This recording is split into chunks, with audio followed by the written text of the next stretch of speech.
आज हम मौलिक अधिकार के बारे में बात करेंगे।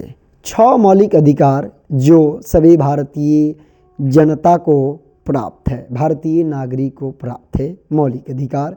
तो चलिए हम इस वीडियो में ये 6 मौलिक अधिकार पर बात करते हैं, समझते हैं और आप कमेंट में बताएंगे कि ये आपको मौलिक अधिकार पहले से पता था या नहीं, और ये भी बताएंगे कि ये वीडियो आपको कैसा लगा है। तो सबसे पहला मौलिक अधिकार है कि समानता या समता का अधिकार, मतलब सभी लोग, जितने भी भारत के नागरिक हैं वे सभी लोग कानून के समक्ष सभी समान, धर्म, जाति, लिंग, जन्म स्थान के आधार पर भेदभाव नहीं होता, कोई भी नहीं करेगा। यानी कि सभी भारतीय नागरिक का ये अधिकार है कि उसके साथ किसी भी प्रकार का भेदभाव नहीं किया जाए। मतलब कि कानून के नज़र में सब कोई बराबर है, कानून किसी के साथ भी इनमें से किसी तरह का भेदभाव नहीं कर सकती है। धर्म के आधार पर भेदभाव नहीं किया जा सकता, जाति, लिंग, जन्म स्थान के आधार पर कानून किसी के साथ भेदभाव नहीं कर सकती। लेकिन क्या ये सच में ऐसा पृष्ठभूमि पर है? ऐसा धरातल पर ये कानून लागू है कि धर्म, जाति, लिंग, जन्म स्थान के आधार पर भेदभाव न किया जाता हो? आप अगर थोड़े से इधर उधर गांव से हैं तो लोग आपके गांव के नाम पूछेंगे। जैसे मान लीजिए कि अगर किसी गांव के लोग बहुत चोरी डकैती मारकाट करते रहते हैं, अगर कोई किसी से पूछा कि भाई आप किस गांव से हो, और अगर उसी गांव का नाम वो व्यक्ति बता दिया, तो सबसे पहले वो व्यक्ति भले ही कितना हो अच्छा हो, चाहे कुछ भी हो, सबसे पहले उस व्यक्ति के बताए गए गांव के नाम से ही उस व्यक्ति का व्यक्तित्व भी सामने वाला निर्धारित कर लेता है और उसी तरह से व्यवहार ट्रीट करना प्रारंभ करता है। ये आप समझ रहे हैं।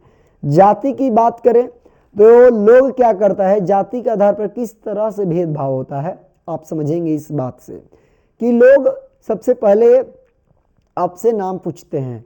तो अगर आप अपने केवल नाम बताए हैं, जैसे दीपक, रहीम, सीता, गीता या फिर रमेश, पंकज, कुछ भी बताएं, तो सामने वाला व्यक्ति यही नहीं रुकता है, अब वो आपके पिताजी के नाम पूछते हैं ताकि आपका टाइटल पता चल सके। और जैसे ही आप पासवान, राम, सिंह, पांडे, शाह इस तरह से बोलेंगे तो आपके कास्ट के अनुसार वो आपसे व्यवहार करना प्रारंभ करेगा। सबसे पहले आपको छोड़ के आपके कास्ट का इमेजिन उसके माइंड में आता है। ये बात से सभी लोग रूबरू हैं, ये बात समझ रहे हैं। आप कमेंट करके बताएंगे कि ऐसा व्यवहार आपके साथ कभी हुआ है या नहीं हुआ है कि सामने वाला आपका नाम पूछे, आपके बाद वो आपके पिताजी का नाम पूछ ले, और उससे भी अगर क्लियर नहीं होता है उसको कास्ट का, तो वो कास्ट डायरेक्ट पूछ लेता है कि किस कास्ट से हो, और उसी के बाद से भेदभाव जो है, आपके बातों में भेदभाव हो जाएगा, आपके ड्रेस कोड को लेकर भेदभाव हो जाएगा, उठने बैठने बोलने चालने हर चीज़ में भेदभाव दर्शाना जो है, प्रदर्शन सामने आने लगता है। अगर जन्म स्थान के आधार पर हमें बता दिए कि गांव के अगर नाम लेते हैं, गांव अगर अच्छा है तो आपको भी अच्छा मान लिया जाता है, और अगर आपका गांव जो है जन्म स्थान अगर वो मान लीजिए कि एक तरह से कुख्यात है, तो आप भी एक तरह से कुख्यात व्यवहार वाले, चरित्र वाले गिने जाएंगे। इस आधार पर भी आपके साथ जो बोला जाए दुर्व्यवहार, भेदभाव हो सकता है, होता है। तो इस तरह से हम भेदभाव अपनी सोसाइटी में देखते हैं, जहाँ पे ये केवल पेपर में बहुत अधिक लागू है लेकिन धरातल में बहुत कम लागू है। अब हम दूसरे अधिकार पर बात करें। दूसरा अधिकार है स्वतंत्रता का अधिकार, जो कि अनुच्छेद 19, 20, 21, 22 मतलब 19 से लेकर 22 तक के अनुच्छेद में इसकी व्याख्या किया गया है। क्या है इसमें अधिकार कि जो भारतीय नागरिक हैं वो भाषण, अभिव्यक्ति, संघ बनाने, घूमने और व्यवसाय करने की स्वतंत्रता उनको प्राप्त है। मतलब कि वो अपना भाषण दे सकते हैं, अभिव्यक्त जो उनके विचार है उसको व्यक्त कर सकते हैं अपने संघ बना के, घूमने, कहीं घूमने आ जा सकते हैं भारत में, और अपना व्यवसाय जो है वो प्रारंभ कर सकते हैं। इन सभी के लिए वे स्वतंत्र हैं। स्वतंत्रता का अधिकार सभी लोगों के पास है, इन सभी कामों से वो स्वतंत्र हैं। तीसरा अधिकार क्या है? तो शोषण के विरुद्ध अधिकार, मतलब कि अगर आपका कोई शोषण कर रहा है तो आप उसका विरोध कर सकते हैं। ये अनुच्छेद 23 और 24 से हमें पता चलता है। इसमें क्या है, मानव तस्करी, बाल श्रम और जबरन मजदूरी पर रोक, क्या ये सच में है? मानव तस्करी का मतलब डायरेक्ट मानव को एक जगह से दूसरी जगह ट्रांसपोर्ट करना। दूसरा है बाल श्रम, तो मान लेते हैं कि ये मानव तस्करी जो है ये तो थोड़ा कम है, इंटरनेशनल लेवल पर है, इसको बहुत हाई सक्षम लोग करते हैं, किडनैपिंग करके विदेशों में भेजना, ये मानव तस्करी है। तो क्या सच में लोग शोषण के विरुद्ध कुछ कर पाता है? बहुत कम चांस रहता है। बाल श्रम, ये शोषण के विरुद्ध अधिकार है, तो क्या बाल श्रम पर रोक लगाया गया है? आप कहीं भी ढाबे पर जाएंगे तो आपको बच्चे मिल जाएंगे, आप सब्जी के दुकान पे जाएंगे तो वहाँ कुछ बच्चे मिल जाएंगे, होटल में जाएंगे तो वहाँ कुछ बच्चे काम करते हुए मिल जाएंगे। मिलेंगे या नहीं मिलेंगे आप हमें कमेंट बताएंगे। हम तो अभी देख रहे हैं कि जो टोटो जो चलाने वाला ड्राइवर चालक है, ये सभी छोटा छोटा सब 8-9 क्लास में पढ़ने वाला है, ये सभी बाल श्रम कर रहे हैं। ये सभी लोग सोचिए, चाय के दुकान पे छोटे बच्चे को देख रहे हैं, होटल में जाने के बाद भी वहाँ भी छोटे बच्चे जो है वो प्लेट उठाते हुए मिल जा रहे हैं। मतलब कि सोचिए आप कि बाल श्रम जो है, क्या ये सच में शोषण नहीं है? क्या आपको देखने को नहीं मिल रहा है? मिल रहा है। अब इसमें से कोई क्वेश्चन कर सकता है कि आप बाल श्रम के लिए क्या सोच रहे हैं?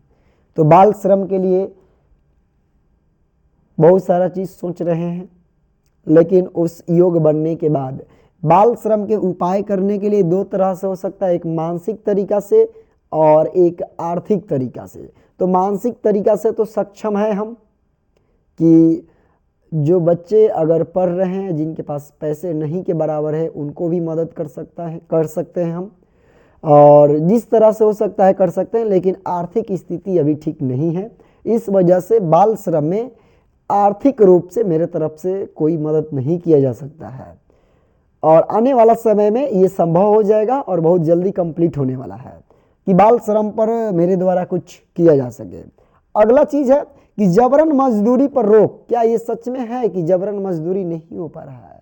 एकदम किया जाता है। अब धान की कटनी में आइए, देखिए किस तरह से मजदूरों से कम मजदूरी दे करके ज़्यादा काम होता है, और मजदूर जो हैं वो भी कम कीमत लेकर ज़्यादा मेहनत करने के लिए तैयार रहते हैं। आप बड़े बड़े कंपनियों में चले जाएंगे तो भी मजबूर लोगों को ऐसा मजदूरी करना पड़ता है, और आप कटनी पिटनी के दिनों में, जब फसलों की कटाई के दिनों में आएंगे तो उसमें भी आपको ये देखने को मिलता है जबरन मजदूरी पर, जबरन मजदूरी वाला या फिर बाल श्रम वाला बात।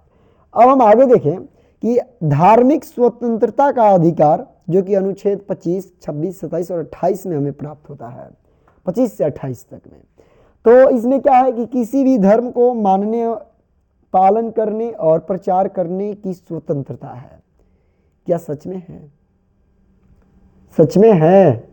तो आप देखेंगे कि जब भी कोई अपना बड़ा धर्म छोड़ के किसी और धर्म में जाता है तो किस तरह से नजरिया बदलता है, दृष्टिकोण बदलता है, एक समाज का व्यक्तित्व बदल जाता है, हर चीज बदल जाता है। और क्या होता है कि आप जब भी किसी बड़े धर्म को छोड़कर अन्य धर्म जैसे ज्वाइन करते हैं तो आप पर खतरा कुछ न कुछ घूमने लगता है। इस बात को आप ध्यान देंगे। जब भी आप किसी बड़े चीज के विरोध में खड़े होंगे तो आप खतरों से घिरे रहेंगे। ये बात आप समझ रहे हैं कि किसी भी बड़ी परंपरा के अगर आप विरोध कर रहे हैं, किसी भी बनी बनाई धर्म के अगर विरोध में जा रहे हैं, चाहे वो कोई भी धर्म हो, अगर उसके आप विरोध में खड़े हो रहे हैं तो आप विद्रोह कर रहे हैं, और वही विद्रोह आपकी सच्ची स्वतंत्रता है। आप अगर बनी बनाई परंपराओं के अगर विरोध जाते हैं, संस्कृतियों के विरोध में जाते हैं, तो आपका स्वतंत्रता वहीं से प्रारंभ होता है। तो सोचिए क्या ऐसा करने में कितने लोग सक्षम हैं।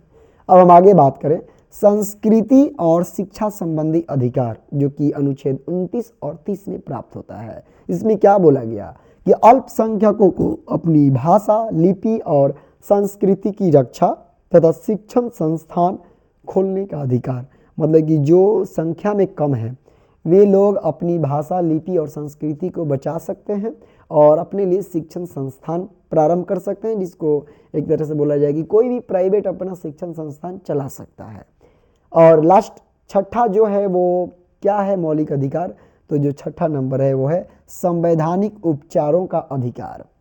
मतलब कि अगर कोई आपके मौलिक अधिकार में कोई उल्लंघन होता है, तो मतलब कि मौलिक अधिकारों के उल्लंघन पर सुप्रीम कोर्ट या हाई कोर्ट जाने का आपके पास अधिकार है। मतलब कि अगर आपके इन पांचों अधिकार में कोई भी अगर आपके साथ छेड़खानी करता है इस अधिकारों के इन अधिकारों के विरोध में, चाहे कोई पुलिस हो वो अगर आपका शोषण कर रहा है, चाहे इस तरह से किसी तरह का व्यवहार कर रहा है, फिर सोसाइटी के कोई लोग हैं, चाहे बिजनेसमैन है, चाहे आपके ही कोई खास है, अगर आपका इस तरह से कोई शोषण कर रहा है, आपके इन कानूनों का अगर कोई उल्लंघन कर रहा है, तो आप सुप्रीम कोर्ट, हाई कोर्ट जा सकते हैं अपने न्याय के लिए। तो बताइए कि ये जो 6 मौलिक अधिकार आप समझे, ये कैसा लगा? और मिलते हैं नेक्स्ट वीडियो में। आप कमेंट में बताइए कि ये वीडियो कैसा लगा है। धन्यवाद।